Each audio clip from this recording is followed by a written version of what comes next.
একেবারেই রুমকি দেখো 2026-এর নির্বাচনের দামামাটা কিন্তু বেজে গিয়েছে। আর 2026-এর নির্বাচনের দামামা যখনই বেজে গিয়েছে তখনই ময়দানে নেমে পড়েছে দুপক্ষ, অর্থাৎ শাসক বিরোধী দুপক্ষই ময়দানে নেমে পড়েছে এবং রাজনীতির এই ময়দানে কেউ কাউকে 1 ইঞ্চিও জমি ছাড়তে নারাজ। কিন্তু এরই মাঝে শাসক দলকে বেশ কিছুটা ভাবাচ্ছে। কি ভাবাচ্ছে দলের গোষ্ঠী কোন্দল। দেখো এই যে দোলের উৎসবটা, সেই দোলের উৎসবেও কিন্তু রক্ত ঝরেছে টিটাগড় এলাকায়, টিটাগড় পুরো এলাকায়। সেখানে খড়দাতে রং খেলতে ডেকে এক তৃণমূল কর্মীকে কুপিয়ে খুন করার অভিযোগ উঠে আসছে এবং এই ঘটনাকে কেন্দ্র করে যেমন রীতিমতো উত্তেজনা ছড়িয়েছে, ঠিক তেমনই এর পাশাপাশি এই ইতিমধ্যেই ঘটনায় একজনকে গ্রেফতারও করা হয়েছে।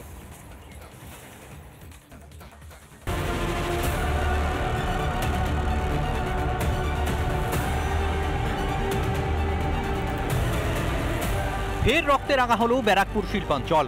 রঙের উৎসবে খুন কাউন্সিলর ঘনিষ্ঠ তৃণমূল কর্মী আকাশ চৌধুরীকে বাড়ি থেকে ডেকে এলোপাথারি কোপ মারা হয় বলে অভিযোগ। তারপরে ওরা বললো, আকাশ তুই আমাকে কেন বলছিস, গালাগালি দিচ্ছিস, যাকে ধরে মারতে। ওখানকার ছেলেরা, লোক বড় বড় যারা ছিল সব সরিয়ে দিল। আকাশ আবার কি করলো, ছিল এত বড় বোতলটাকে নিয়ে দৌড়লো, এখান দিয়ে একটা নিয়ে দৌড়লো, রাস্তা থেকে ওইখানে 3 জনা ধরে। ব্যারাকপুর লোকসভার অন্তর্গতই মূলত এই টিটাগড় পৌরসভার 13 নম্বর ওয়ার্ড। আর যেখানে প্রকাশ্যে আকাশ যাদব চৌধুরী নামে যে যুবক, যিনি কলেজ পড়ুয়া হিসেবে পরিচিত, এমনকি এক কাউন্সিলরের ঘনিষ্ঠ তৃণমূলের সক্রিয় কর্মী হিসেবে পরিচিত, তাকে প্রকাশ্যে কুপিয়ে খুন করার পরে কিন্তু নতুন করে রাজনৈতিক তরজা শুরু। রক্তাক্ত অবস্থায় আকাশকে উদ্ধার করে নিয়ে যাওয়া হয় হাসপাতালে।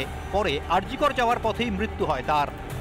জয়শ্রী ফার্টিলাইজার আছে এখানে, ওর বাউন্ডারি এলাকার মধ্যেই একটা ঝামেলা হচ্ছে, আমরা খবর পেলাম, সঙ্গে সঙ্গে পুলিশ অ্যাটেন্ড করে তৎপরতায়।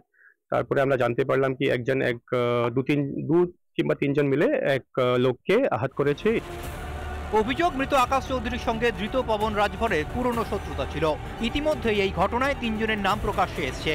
আজকে কি কথা কাটাকাটি হয়েছে, যেটা নাজিদা বললো যে 31 ডিসেম্বরে ওদের মধ্যে কি একটা ঝামেলা হয়েছিল, তাকে নিয়েই আজকে একটু কথা কাটাকাটি হয়েছে। তাতেই তারপরে ও চাকু ফাকু নিয়ে এসে তৃণমূলের গোষ্ঠী কোন্দলের জেরেই ব্যারাকপুর পুলিশ কমিশনারের এলাকা বারবার রক্তাক্ত হচ্ছে, দাবি বিজেপির। এক্ষেত্রেও 2 কাউন্সিলরের দ্বন্দ্বে কর্মীর প্রাণ গেল বলেই দাবি করেছেন অর্জুন সিং। বিষ্ণু সিং এর লোক খুন হয়েছে, বিষ্ণু সিং এটা তোলা হয়। এখনো ওর তার শ্বশুর চুল্লু বাটি চালায়, ও ড্রাগস বিক্রি করে, রাষ্ট্রগুরু সুরেন্দ্রনাথ কলেজে, সে আবার আইনটিটিউসি নেতা আছে। আর মেরেছে কে? বিকাশ সিং স্টিলে ঠিকাদারি করে। এই বিকাশ সিং আর এর বিষ্ণু সিং এর লড়াই জয়শ্রী কেমিক্যালে কে ঠিকা নেবে, কে দখল করবে ইলেকট্রো স্টিল কাস্টিং এর কারখানা, জয়শ্রীর কারখানা। সেই জন্য এই খুনাখুন। 2 নম্বর হচ্ছে এলাকা দখল, ভাগ বাটোয়ারা। তবে কোন্দল ঢাকতে মরিয়া শাসক শিবির। কোনো ঘটনার সাথে তৃণমূলের যোগের কথা জানি না, তবে খড়দা টিটাগড় বেল্টে মাছ বিরোধীদের উত্থান হয়েছে সেই মনীষ শুক্লার মার্ডার থেকে নিয়ে, সেটা পুলিশের ভালোভাবে দেখা উচিত। বারবার কমিশনারেট বদলেও দুষ্কৃতিরাজ বন্ধ করা যাচ্ছে না ব্যারাকপুরে।